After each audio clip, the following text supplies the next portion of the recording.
Bonjour à toutes et à tous et bienvenue dans Smart Patrimoine. Smart Patrimoine, l'émission qui vous accompagne dans la compréhension et le décryptage des tendances du secteur de la gestion de patrimoine. Une émission que vous pouvez retrouver tous les jours sur Bismart for Change, sur les réseaux sociaux de Bismart for Change. Et bien sûr, vous pouvez nous écouter en podcast sur toutes les plateformes de podcast. Au sommaire de cette édition, nous commencerons tout d'abord avec Patrimoine thématique par faire un focus sur l'or. Comment appréhender l'or dans une gestion de patrimoine? C'est une question que nous poserons à Audrey Ferry, responsable de l'ingénierie patrimoniale chez Bordier et compagnie France. Nous enchaînerons ensuite avec Enjeu patrimoine, un enjeu patrimoine consacré aux produits structurés. Quelles précautions prendre lorsque l'on en propose à ses clients? C'est une question que nous poserons à Guillaume Serrault, le président de Alikis Conseil, mais aussi à Marc Tempelman, le cofondateur de Cashbee. Et nous en profiterons pour mentionner la nouvelle et dernière étude de l'AMF sur le sujet qui émet notamment un certain nombre de recommandations sur l'information que l'on donne à ses clients lorsque l'on propose des produits structurés. Et puis nous finirons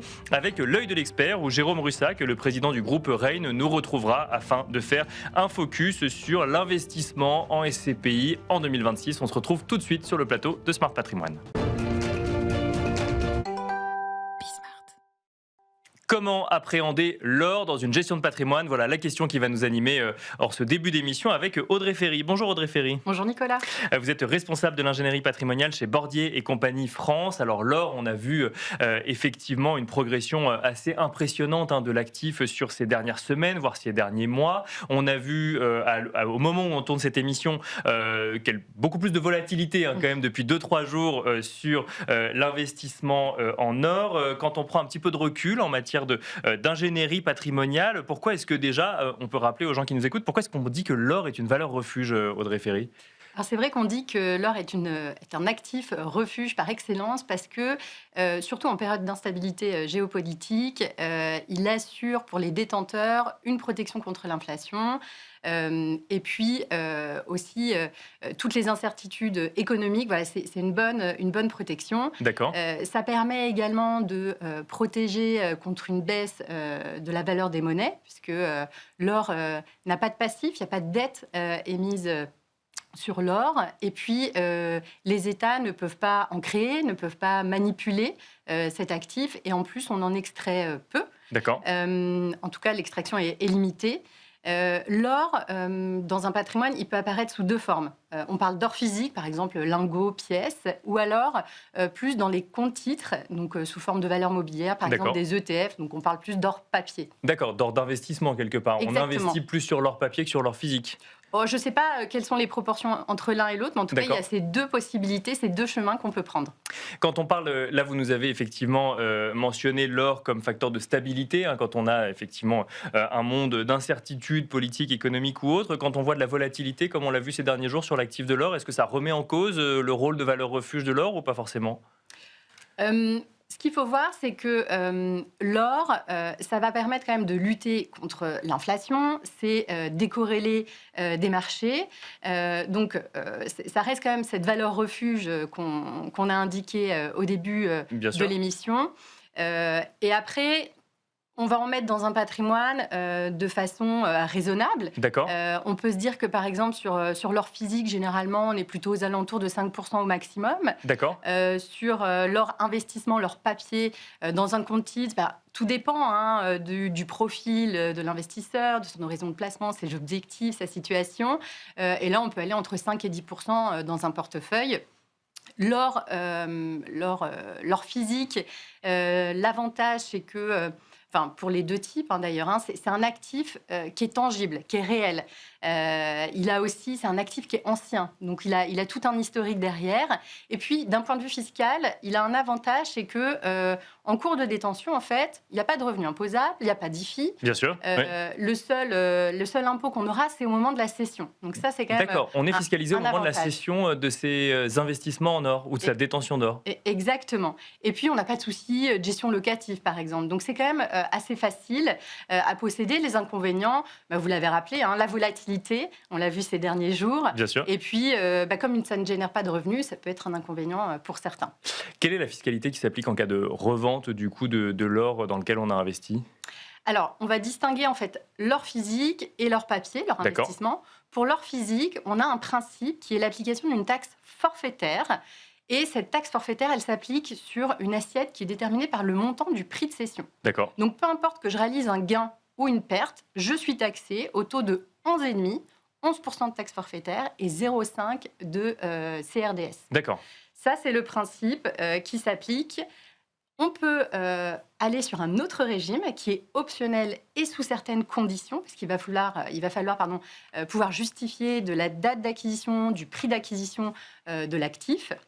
Et à ce moment-là, on est dans le régime des plus-values sur biens meubles. Comme je l'ai dit, là, l'assiette, ce n'est pas le prix, ça va être uniquement la plus-value. D'accord. Je ne suis taxée que si je suis en gain. Donc pour une personne qui serait par exemple en moins-value, ça va être intéressant d'aller chercher ce régime-là. Encore faut-il le pouvoir, puisqu'il va falloir pouvoir justifier de la date d'acquisition, du prix, et aussi individualiser l'actif. Par exemple, le lingot, il est numéroté, j'ai une gravure, etc. Donc ce régime, il est avantageux. Pourquoi ? Parce que le taux, c'est quand même 37,6. 19% d'impôt sur le revenu, 18,6 de prélèvements sociaux. Mais uniquement sur la plus-value. Uniquement sur la plus-value. Et en plus, j'ai des abattements pour durée de détention. À partir de 2 ans, j'ai 5% par an. Donc, je suis exonérée totalement après 22 ans. Donc, ça, c'est quand même intéressant. Ce qu'il faut préciser aussi, c'est que quand je cède un actif d'or physique, si je fais plusieurs sessions dans l'année, par exemple, eh bien, je peux choisir l'un ou l'autre vraiment au cas par cas. On n'est pas obligé de le choisir dès le départ de l'investissement, c'est au moment où on veut sortir qu'on choisit le cadre fiscal qui va s'appliquer. Voilà. Je choisis session par session.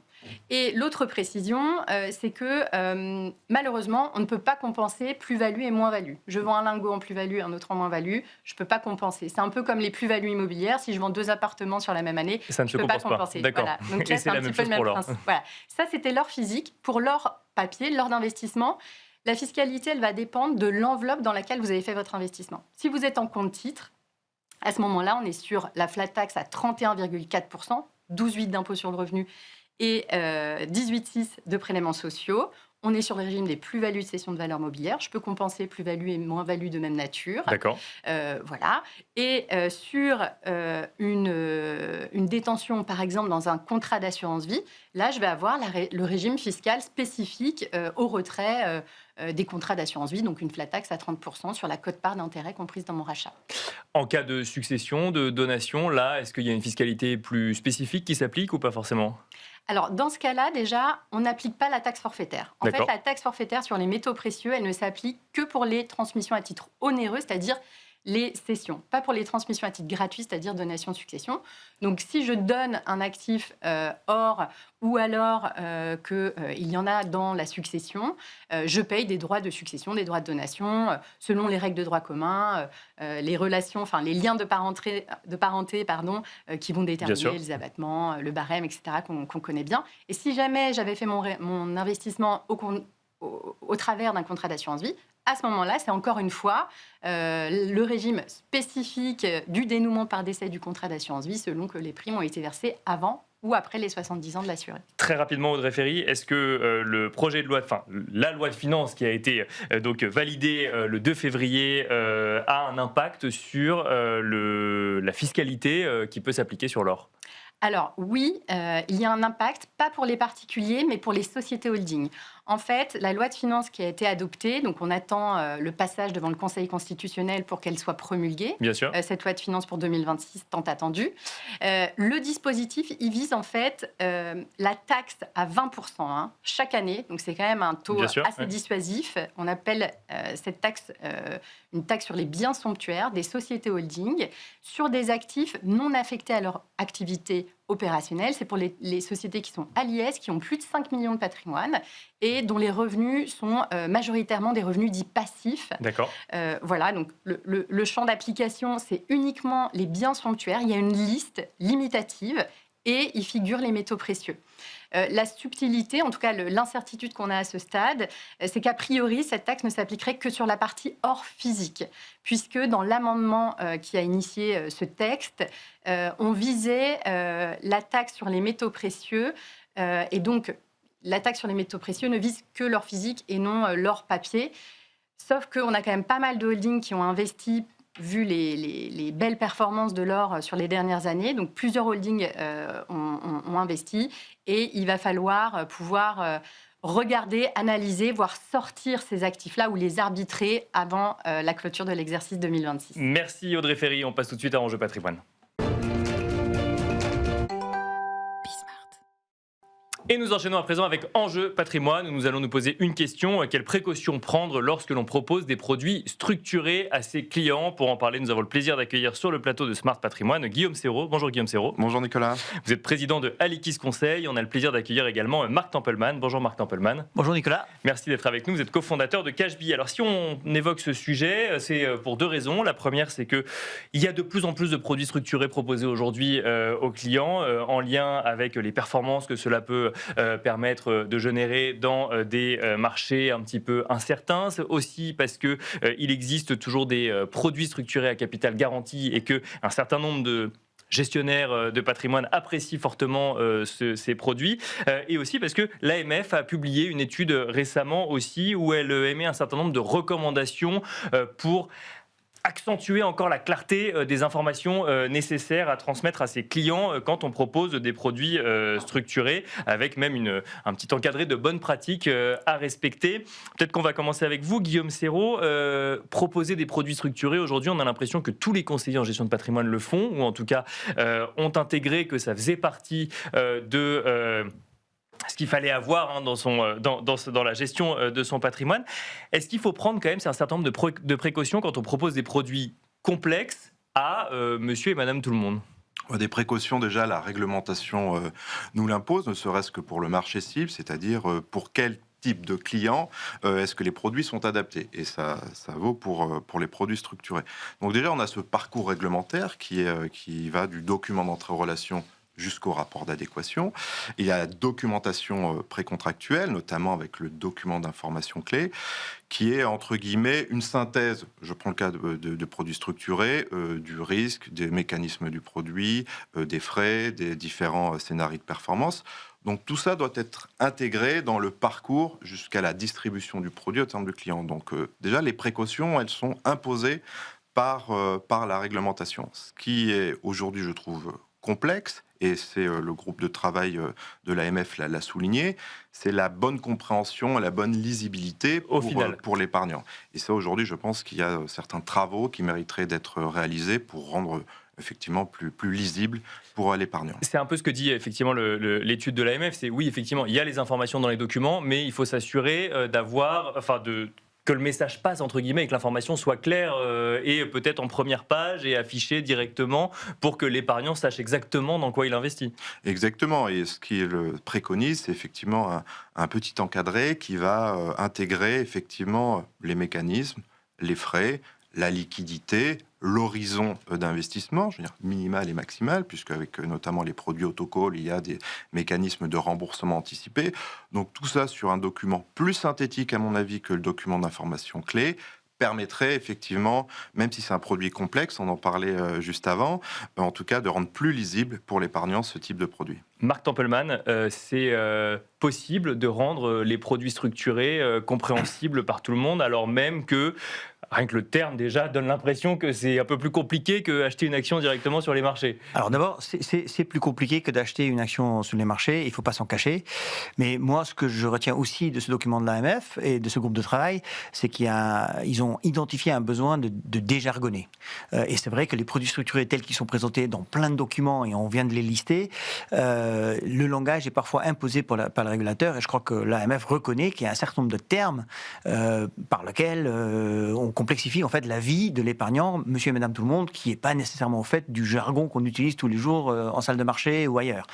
Je vais prendre un exemple très clair que l'AMF met en avant d'ailleurs, qui est, on parle de sous-jacent, parce qu'effectivement c'est des produits où la rémunération est définie par une certaine formule. Bien sûr. Et où l'AMF dit, pourquoi pas utiliser le terme de référence, que tout le monde comprend, et qui est beaucoup moins jargonneux, peut-être moins technique, et peut-être moins effrayant que le terme de sous-jacent, qui peut cacher énormément de choses derrière. Donc l'effort de vulgariser de simplifier le langage qu'on utilise pour résumer les caractéristiques techniques de tel ou tel produit, ça, on ne peut que le saluer en tant qu'acteur qui milite depuis notre naissance. Enfin, Cashbee, s'il y a un truc qu'on veut faire, c'est de l'éducation financière et déjargonner. Il se trouve... Et même parce que je reprends l'exemple de sous-jacent, mais sous-jacent, en fait, pour les gens du monde financier qui sont pas forcément de grands investisseurs, mais qui juste lisent un tout petit peu la presse financière, c'est du non commun presque pour les professionnels de la finance. Pour les professionnels, certes, mais il ne faut pas oublier qu'on est en train de discuter d'un produit qui a sa place, on pense, pour des investisseurs certes avertis, mais qui peuvent être des investisseurs particuliers. Et donc, il s'agit de clairement leur exposer ce à quoi ils s'exposent. Et nous, on sait d'expérience que lorsqu'on veut préparer des mails d'information concernant ce type de produit, très souvent, nos partenaires nous imposent, enfin les départements juridiques de nos partenaires nous imposent des phrases alambiquées, très longues, remplies de termes complexes, qui sans doute sont imposés par la réglementation. Donc on le fait, il n'y a pas de sujet, mais on pense qu'effectivement il y a matière à simplifier. Et que derrière on n'atteint pas l'objectif de clarifier pour le client. Exactement. Et qu'il sache réellement dans quoi il investit. On passe à côté de l'objectif qui est celui du régulateur, qui est de s'assurer que quelqu'un qui s'intéresse à un produit structuré, avant d'investir dans tel ou tel produit, est au courant des risques qu'il prend. Je pense que c'est ça l'objectif. Et donc, on ne peut que saluer tout effort qui contribue à la vulgarisation du langage qu'on utilise pour décrire les mécanismes, parfois complexes, mais de calmement les expliquer. Ça veut dire, Guillaume Serrault, qu'aujourd'hui, le professionnel qui accompagne d'une manière ou d'une autre l'épargnant final doit être le décodeur de la réglementation. Et donc, en fait, ça repose sur la capacité du professionnel à expliquer clairement les choses, c'est ça ? Exactement. Il faut, je crois, de la transparence, de la pédagogie pour la bonne compréhension effectivement de l'épargnant, de l'investisseur. Et je pense aussi il y a quelque chose qui est dans le groupe de travail, c'est aussi la nécessité pour le professionnel de se former spécifiquement sur les produits structurés qui sont des produits complexes.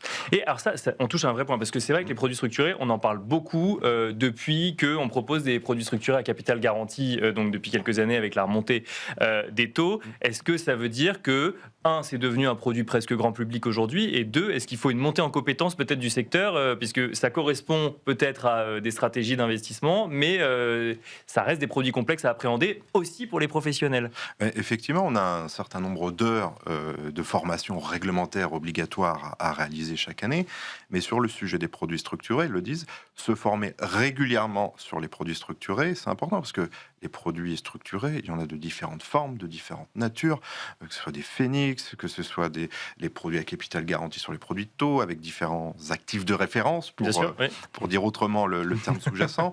Donc c'est extrêmement important que les professionnels puissent effectivement mieux se former et plus se former de façon assez spécifique sur cette classe d'actifs, j'ai envie de dire, qui aujourd'hui peut représenter parfois 5, 10, 15% d'un portefeuille auprès de certains. Donc, ça nécessite de le maîtriser.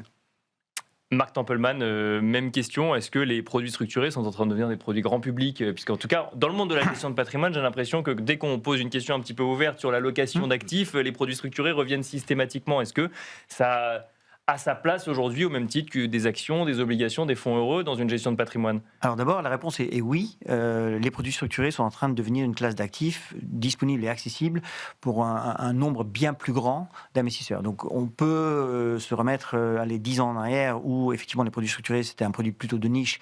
Je ne dis pas qu'il était réservé, mais qui était surtout proposé aux clients les plus fortunés.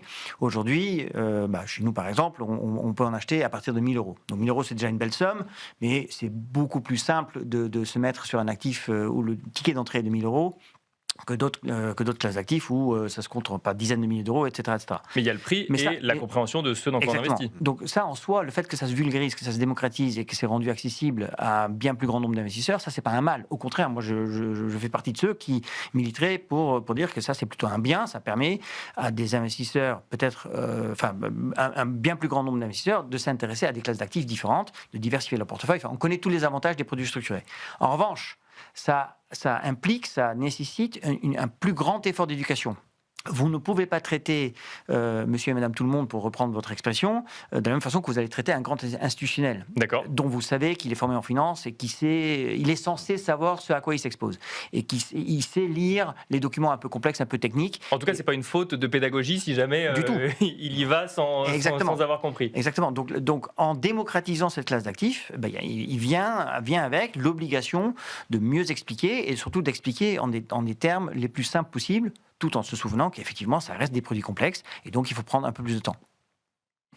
Guillaume Serrault, plus de pédagogie, donc plus de temps. Est-ce que ça veut dire qu'aujourd'hui, si on estime dans la profession qu'on ne comprend pas suffisamment, on met ça de côté pour le moment, on va se former en urgence Pour moi, c'est impossible que quelqu'un qui ne maîtrise pas cette classe d'actifs, que ce soit par des équipes en interne ou que ce soit lui en tant que conseiller, propose ce type de solution. Donc la formation, elle est essentielle. Mais la formation essentielle, mais aussi la capacité à retranscrire simplement, de façon pédagogique, aux épargnants est tout aussi essentielle. Et c'est pour ça qu'effectivement, la documentation doit être... Tout ça est bien beau de vouloir protéger les épargnants, et c'est normal. Je pense que c'est même très légitime. Néanmoins, la documentation doit s'adapter effectivement aux compétences et aux connaissances des épargnants et des investisseurs. Donc, elle doit être plus simple, plus clair et avec un jargon qui est différent.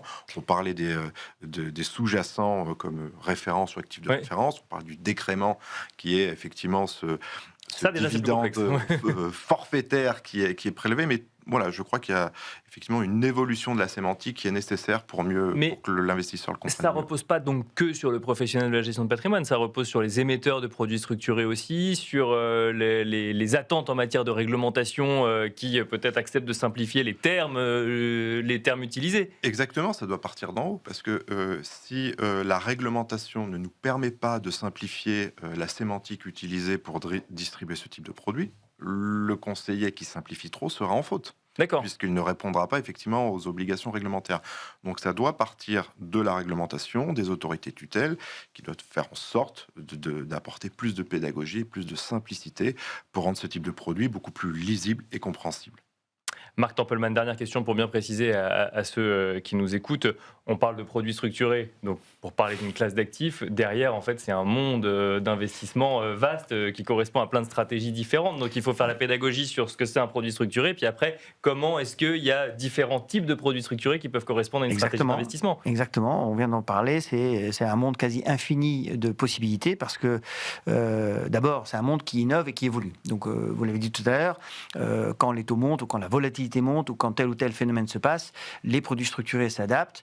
Les structureurs sont des gens très intelligents, mais aussi très innovants.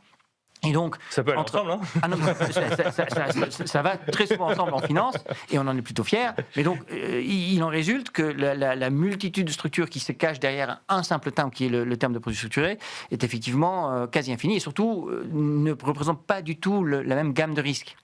Donc il est très possible de vendre à monsieur et madame tout le monde plutôt prudent des produits structurés qui sont structurés ou conçus justement pour correspondre à tel type de profil, alors que la personne beaucoup plus dynamique et agressive, on peut également lui trouver des produits structurés, effectivement où le risque en capital est bien plus grand, mais où la rémunération visée le sera tout autant. Le tout est d'expliquer calmement lequel est approprié pour vous en tant qu'investisseur, selon votre profil. Merci Marc Tempelman, cofondateur de Cashbee. Merci Guillaume Serrault, président de Alikis Conseil. Merci à vous également de nous avoir suivis. On se retrouve tout de suite dans l'œil de l'expert.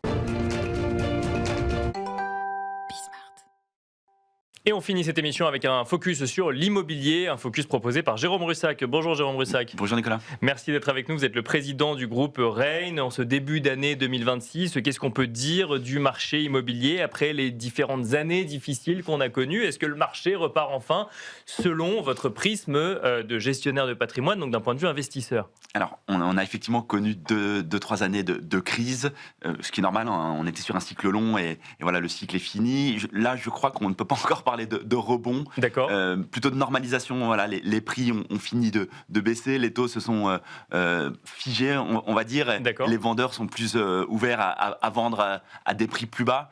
Donc voilà, on est sur une normalisation de marché. Les choses repartent, mais je ne me précipiterai pas à dire qu'on est déjà sur un rebond.